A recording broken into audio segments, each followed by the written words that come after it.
a fundamental cause of fighting games, a fundamental thing of fighting games. Thank you, Elijah JW, for the follow. Elijah TJW for the follow. Hello to you as well. You're about to watch some Fire Emblem Heroes. I kind of like how ShineBurst is just immediately taken to an idea of like, hey, what if I just hit above Ike? Then he can't full hop me, and then he can't nair me as much. That's true, yeah. Covering that, yeah, it's hard to punish Ike nair. You either want to punish it as Ike is rising up to fall down and hit you with nair, or you want to parry it on the way down. Oh my goodness. Was that nair to F tilt that they both tippered? That was really good. Pivot cancel. Those pivot cancel F tilts, if you have a good F tilt, pretty solid. And Marth / Lucina, they got some pretty good F tilts on deck. Didn't get the full hop and missing the confirm out of that late hit nair. And both players are just they're swinging. They're swinging their swords. It's the quick draw. It comes out. You don't usually expect that option. Not really the one that goes through your head. Is okay, up tilt. Not killing quite yet. Marth rather floaty and not exactly the heaviest character in the world. Yeah, I think in terms of getting kills, like Ike is gonna have like not that hard a time getting them on Marth. Because it's floaty, Ike is like a truck. So if you get him juggled in the air a lot, Ike can have easy time just keeping you there. Marth, on the other hand, it might be a bit more dynamic, where you might skimp Ike and you're like cool, or you might be suffering from arthritis and not be able to get that tipper hit at a high %, and then Ike being kind of heavy is just gonna keep living. And the lack of just consistency, not even in terms of tipper setups, because Marth does have plenty of those. It's the tech chase and kill setups that Marth lacks, and even just the raw kill moves.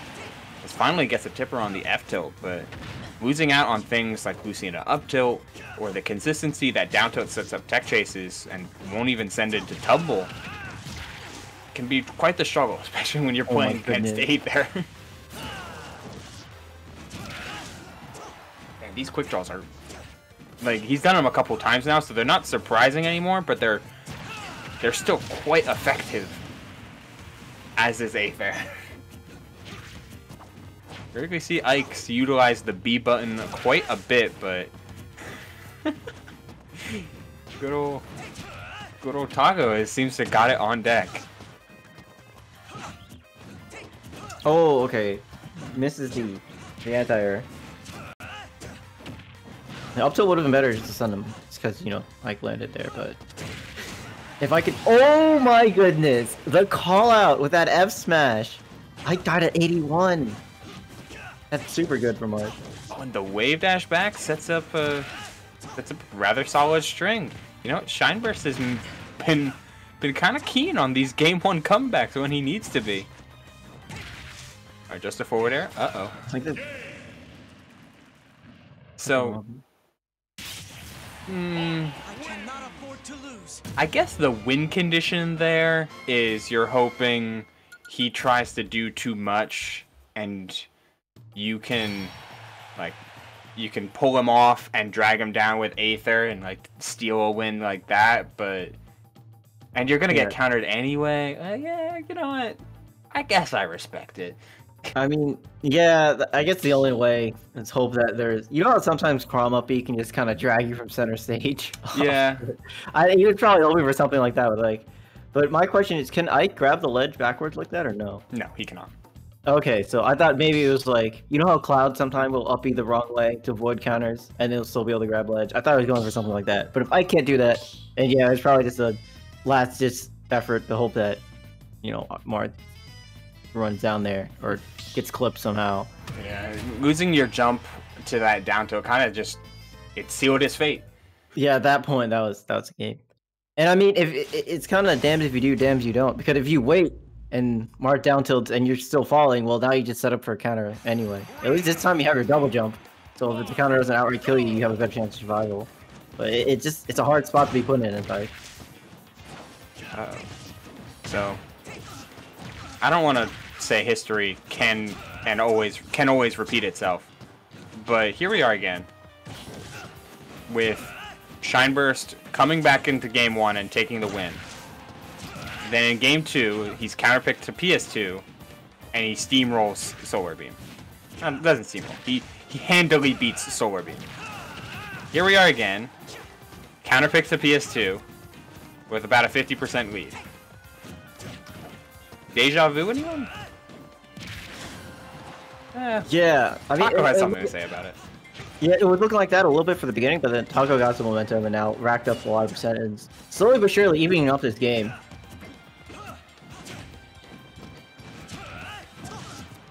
Oh, just weak spot back air. Punishing the quick draw. Forward air to the finish. Yeah, I think sure. And bam. Oh, nice and tidy was that edge guard. Really made Ike pay for his linear options. While quick draw has been proving quite versatile in this matchup specifically of Taco against ShineBurst, it still is plenty coverable. What are these options? Honestly, that reminded me of like Cloud down air, but the difference is that Cloud's is a lot more active than Ike's. And auto cancels. Yeah, Ike's that too. Yeah, that was just a pure like call out right there. Okay, he dropped shield and then up B. That's how much time you had. Yeah, the quote Mr. Incredibles from The Incredibles. Yeah, I got time. Yeah, I've got time. Uh-oh, does he? He no longer has his jump and is in a pretty hefty juggle situation. God, some of these options are like proven to be really good, but once ShineBurst realized they're like, oh, like this is Ike with a touch of reckless abandon. So if I can rely on my shield in a lot of clutch instances, I'll get plenty of windows to punish. And Marth plays pretty good out of shield, especially against a tall opponent like Ike. Oh, yeah, being tall like that makes it really helpful to land those aerials out of shield when they're just too far up B. No tipper, so he's alive. Yeah, that's can't really do much about that. Like those quick draws being offensive are it's always what's keeping ShineBurst just a little bit on his back foot, and it's what's making it's giving Taco room for a comeback here.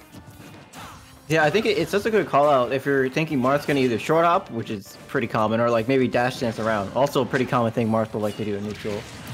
Like you said, you make him play on his back foot, make him second guess his movement a little bit.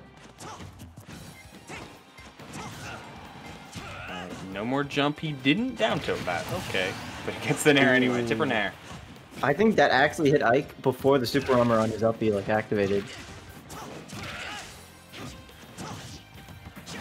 Falling forward there, looking for the downer, trying to poke out defensive options that oh my god, that Taco has been going for.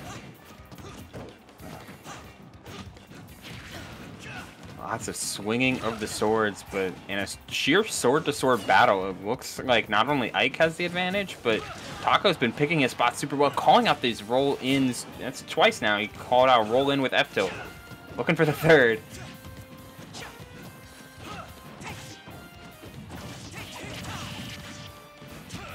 Alright. F-tilt, I guess I can trip. Yeah, why not? Ooh, just a straight angled. I wonder if that would have... maybe not with that charge, but...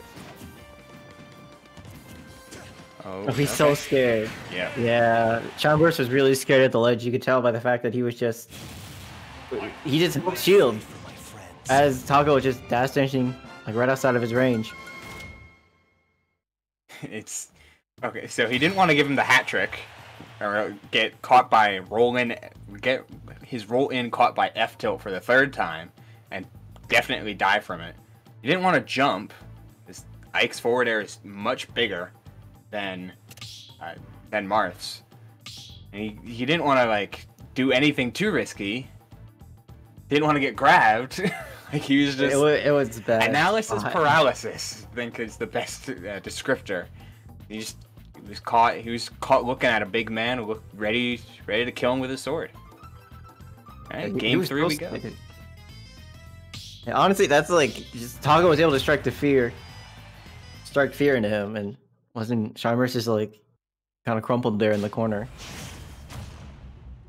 He didn't seem too ready to deal with that. Too ready to deal with that without a lead at least. It's back to small battlefield we go.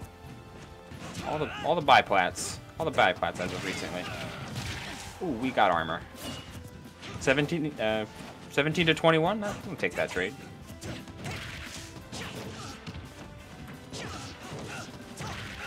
Okay, that's a combo. Okay.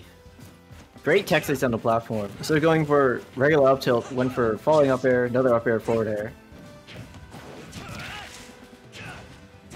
Catch the landing with quick draw. Man, these are options he's putting out here.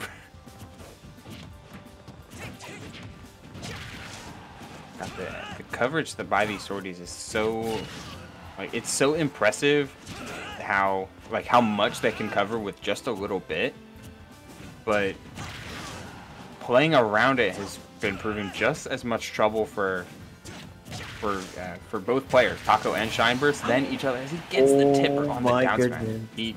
He missed that last game, didn't miss twice. That was like a super like tech chase read. It wasn't like down smash recovering the tech. It covered like tech roll away and then him also just staying in the corner for a little bit. I can see why ShineBurst likes this stage a little bit more than PS2. Not only the platform's a little bit wider, but being able to tipper with F-tilt from ledge on that platform is a pretty solid DP type option. Way to get out of the corner for sure, which is how he died in game 2. You know, the Ike Stash attack knows no mercy though. Uh-oh, no jump. Oh, this might be another. Yeah, it'd have a double jump. That's a jumpless Ike against a opponent with a counter. That's the dead man. Oh my goodness. Okay, falling up there through the plat. Oh my goodness! How does he do it? How does ShineBurst make these callouts on neutral get up so often? And it's always space for a tipper too.